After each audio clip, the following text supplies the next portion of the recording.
বিশ্ব মা দিবস উপলক্ষে ট্রাফিক ওয়াজারি বিভাগের উদ্যোগে যাত্রাবাড়ী ও জুরাইন ট্রাফিক বক্সে দুস্থ মা ও গরিব অসহায় মানুষের মাঝে খাবার বিতরণ করেছেন ডিএমপি ট্রাফিক ওয়ারি বিভাগের উপ পুলিশ কমিশনার আশরাফ ইমাম।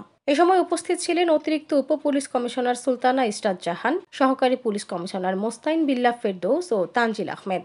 যাত্রাবাড়ী ট্রাফিক ইন্সপেক্টর পবিত্র বিশ্বাস, জুরাইনের ইসমাইল হোসেন, পোস্তগোলার মুনির আহমেদ। 12 মে রবিবার সকাল 11:30টার দিকে যাত্রাবাড়ী মোড়ে অনুষ্ঠান শুরু করেন ট্রাফিক বিভাগের উপ পুলিশ কমিশনার আশরাফ ইমাম।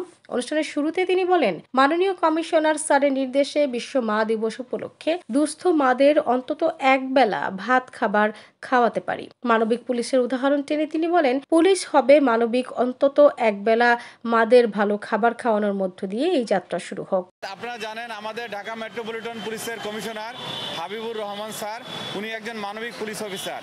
ইতিমধ্যে উনি আমাদের ট্রান্সজেন্ডার, সাপুরে সহ বিভিন্ন পিছিয়ে পড়া জনগোষ্ঠীকে নিয়ে কাজ করছে।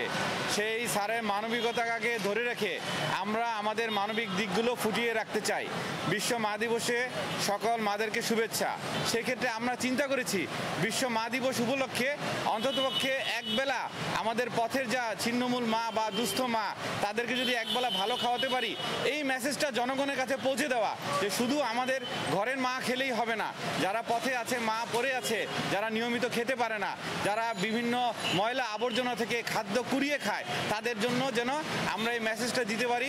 সমাজের বিত্তবান এবং যারা সাহায্যের মনোভাব আছে সবাই যাতে এগিয়ে আসতে পারে, তার জন্য আমাদের এই মহতী উদ্যোগ। 250 দুস্থ মা ও গরিব অসহায় মানুষের মাঝে সময় খাবার বিতরণ করা হয়। পরে দুপুর 1টার দিকে জুরাইন ট্রাফিক বক্সেও একই কর্মসূচি পালন করা হয়।